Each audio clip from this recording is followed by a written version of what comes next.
मोनसे सुलुंनिफ्राय आं मोनदों डेलिमिटेसननि सायाव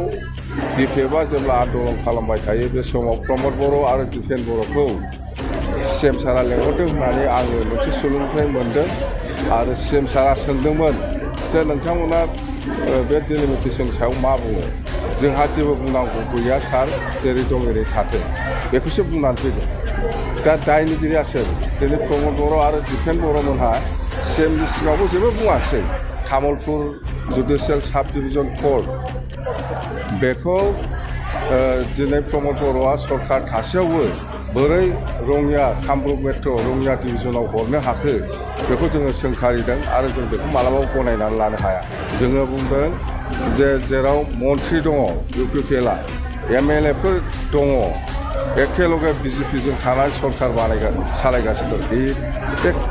सरकार थासेयावबो बोरै लांनो हाखो क'क्राझार डिस्ट्रिक्टनि आन्डाराव जिथु ब्लक वाइज मिटिं बियो मैया देबरगाव ब्लक आरो सालाकाथि ब्लकआ जानानै थांखांबाय खोब मोजां जादों मिटिंनि जिथु उद्देश्य बिराद मोजां जादों आरो दिनैबो बनगाव ब्लक दा दिनै बनगाव ब्लकनि बिपिएफ हान्जानि मोनसे सेमिनार बा वार्कशप जादों खोब मोजां जादों मथथे आं मोजां मोनदों गोसोखौ आङो फोरमायदों जे रायजोफोरनो माने जोंनि वार्कारफोरनो आङो फोरमायदों जे बिपिएफ हान्जाया फैगौ समाव मा मा खामानि मावगोन आरो जों बोरै थांनांगोन बेफोरनि सायाव आं माखासे खोथा बुंदों जे जोङो फैगौ समाव मा मा एजेन्डा लानानै खामानि मावलांगोन बेफोरखौ रोखा रोखा फोरमायनाय जादों दा बेनि गेजेराव जोंहा दङ जेनेबा बिपिएफआव गोबां जाथिनि सेलफोर बानायनाय जादों राजबंशी सेल गरखा सेल बा माइनरिटि सेल बेंगलि सेल 6था सेल बानायनानै लानाय जादों बे सेलफोरनि मोनफा मोनफा गार्जेन मिट जागोन बेखौ आं फोरमायदों आरो जोङो बे प्रमद बर' बिथाङा जिथु इलेक्सन खालामनो नटिस हरदों बेनि सायाव आं फोरमायदों जे जों थांनानै रायजोफोरजों रायलायहैदों बाक्सायावबो थांदों उदालगुरियावबो थांदों आरो चिराङावबो थांदों आरो फैगौ समाव क'क्राझारावबो नटिस होदों बै माबायाव उल्टापानि सरलपारायाव बेहायबो जों थांगोन बे जों थांनानै बेखौनो बुंदों जे नोंथांमोनहा गिनांगौ गैया जिहेथु नोंथांमोनहा 2003 सननि 10 फेब्रुवारिनि सिगांनिफ्रायनो बे ओनसोलाव दंमोन ओंखायनो बेखौ नोंथांमोनखौ इलेक्सन खालामनो नागिरनाया इलिगेल नोंथांमोनहा प्रमान पत्र दङ जिहेतु 2005 सनाव प्रथम निर्बाचनाव नोंथांमोनहा भट होनायनि मोनसे प्रमान पत्र दं बे हिसाबै नोंथांमोना बिटिसिनि बासिन्दा होननानै फोरमान जाखाबाय बेखौ जुदि दिनै प्रमद बर'आ इलेक्सन खालामोबा बेयो इलिगेल जागोन बेखौ जों बुंबोदों जायखिजाया नोंथांमोना सिन्था खालामनांगौ गैया जुदि इलेक्सन खालामोबा जोङो फैफिननानै नोंथांमोनखौ बे जायगायावनो थानायनि सुजुग सुबिदाखौ होगोन होननानै जोङो फोरमायनानै फैदों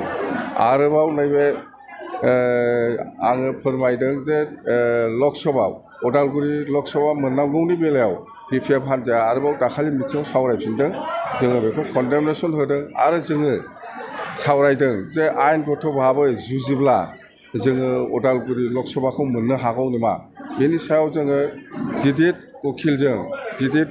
एडभकेटजों जोङो रायज्लायनानै साजेसन लागोन जुदि जाथावथावबा जोङो हाइकर्टबाबो सुप्रिम कर्टबाबो खालामगोन जुदि जाथावथाव नङाबा जोङो खालामनाय नङा बेखौ आयेनगत भाबै जोङो सावरायनानै नायगिरगोन होननानै सिद्धान्त लादों आरोबाव तामुलपुर जुडिसियेल साब डिभिजन कर्ट बेखौ दिनै प्रमद बर'आ सरकार थासेयावबो बोरै रङिया कामरुप मेट्र' रङिया डिभिजनाव हरनो हाखो बेखौ जोङो सोंखारिदों आरो जों बेखौ मालाबाबो गनायनानै लानो हाया जोङो बुंदों जे जेराव मन्थ्रि दङ इउपिपिएलआ एमएलएफोर दङ एखेलगे बिजेपिजों थानानै सरकार सालायगासिनो दं बे सरकार थासेयावबो बोरै लांनो हाखो थारमाने बिथांमोना जेबो बुङा सिएम सारखौ हयथ' रिकुवेस्ट खालामबा दिनै दिनाव हरफिनगोन बिथांमोना बुङाखै जायनि फलाव दिनै तामुलपुर साब डिभिजन जुडिसियेल कर्टआ मुसलपुराव जाबाय थायोमोन बिनि बिसारा दिनै रङियावसो जासिगोन दा बेफोर खोथा आरोबाव आंनि मिथिनायाव मोनसे सुलुंनिफ्राय आं मोनदों जे जेब्लानाखि डिलिमिटेसननि सायाव बिपिएफआ जेब्ला आन्दलन खालामबाय थायो बे समाव प्रमद बर' आरो दिपेन बर'खौ सिएम सारा लेंहरदों होननानै आङो मोनसे सुलुंनिफ्राय मोन्दों आरो सिएम सारा सोंदोंमोन जे नोंथांमोना बे डिलिमिटेसननि सायाव मा बुङो जोंहा जेबो बुंनांगौ गैया सार जेरै दं ओरै थाथों बेखौसो बुंनानै फैदों दा दायनिगिरिया सोर दिनै प्रमद बर' आरो दिपेन बर'मोनहा सिएमनि सिगाङावबो जेबो बुङाखिसै दिनै क'क्राझाराव जिथु एसेम्बलि समस्ति बानायदों बे सेटिसफेक्सन नङा रायजोफ्रा बनगावआ दिनै मोननै मोनथाम समस्तियाव गावलांबाय दिनै गसाइगावआबो जेरैबायदि जानांगौ जायाखिसै करमझारियाबो जेरैबायदि जानांगौ जायाखिसै बावखुंग्रियाबो जेरैबायदि जानांगौ जायाखिसै थारमाने बिथांमोनानो बानायखानाय प्रमद बर' आरो दिपेन बर' बिथांमोना मिथिथारगौ गासिबो सिंनि खोथाखौ खिन्थु बिसोरो गावसिनि कलिगफोरनोबो मोजां खोन्थायाखै जायनि फलाव दिनै एसेटिस ओंखारदों आरो आंथ' मिथिथारबाय सिएम सारा लेंहरदों होननानै सिएम सारा लेंहरदों होननानै आं मिथिथारबाय दिपेन बर' आरो प्रमद बर'खौ लेंहरदों नोंथांमोना माबाफोर बुंनांगौ दं नामा होननायाव बिसोर जेबो बुंबाखै जेरै दं ओरैनो थागोन बास बहुद खोथा दा रायजोफोरखौ माने अयथासार थगायबाय बे दिपेन बर'आबो थगायबाय प्रमद बर'आबो थगायबाय सेस खालामबाय दे थेंक इउ सिगांनि समाव नोंथांखौ जेब्ला बड'लेण्ड मुंखौ होनदोंमोन अब्ला गाज्रि गाज्रि रावजों बानसावदोंमोन बे प्रमद बर'आ नि खोथाखौथ' मा बुंनो प्रमद बर'आ जेब्ला बड'लेण्डनि आन्दलन खालामो बे समाव बियो बुंदोंमोन आं एम जानो थाखाय एमसिएलए जानो थाखाय एम जानो थाखाय मन्त्रि एमएलए जानो थाखाय आं आन्दलन खालामाखै जेब्लासिम बड'लेण्ड मोना अब्लासिम आङो सुक्ति खालामा होननानै सहि खालामा होननानै बुंदोंमोन खिन्थु दिनै रायजोआ प्रमान मोनबाय बे सोर